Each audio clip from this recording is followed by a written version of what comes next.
রবিউল আউয়াল মাস আসছে পরে যখন আমি সাজসজ্জা করতে যাই আমাকে বাধা দেয় অনেকে। তা আমি তো মারমুখী না, কারণ আপনি আমাকে মারমুখী হতে শেখান নাই। ইয়া রাসূলুল্লাহ, আপনি আমাকে আঘাত করতে শেখান, আমি আঘাত করতে পারি না, আমি লাঠি নিয়ে বের হইতে পারি না। ইয়া রাসূলুল্লাহ, কি করব?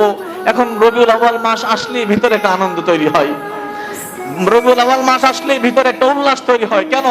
যে আমাকে আনন্দ করতে দিচ্ছে না, আমার হাত বেঁধে দিচ্ছে, হাত বেঁধে দিচ্ছে, কিন্তু আমার হৃদয় তো ভাবতে পারে নাই, আমার মন তো ভাবতে পারে না। ইয়া রাসূলুল্লাহ, রবিউল মাস আসার সাথে সাথে আমার হৃদয় কেন আনন্দিত হচ্ছে, আমার হৃদয় উল্লাসে মাতোয়ারা হয়ে যাচ্ছে। উম্মতের তো এমনটা হওয়া উচিত ছিল। যুগে যুগে কালে কালে মক্কায় বিরোধিতা করেছে, মদিনায় বিরোধিতা করেছে, কারবালাতে বিরোধিতা করেছে। বিরোধিতা এখন থেমে যাবে ব্যাপারটা আসলে সেরকম না, থাকবে বিরোধিতা, এটা থাকবে জমিনে। বিরোধিতা না থাকলে আপনার ইমানের গ্রহণযোগ্যতা, মূল্যায়ন আল্লাহ তো করবে এটাকে। তোমার ইমানের মূল্যায়ন, তোমার কাজের মূল্যায়ন হাসরের মাঠে ব্যাপক আকারে দেওয়া হবে। তো এটা কোনো প্রতিকূল অবস্থা না হইলে হবে?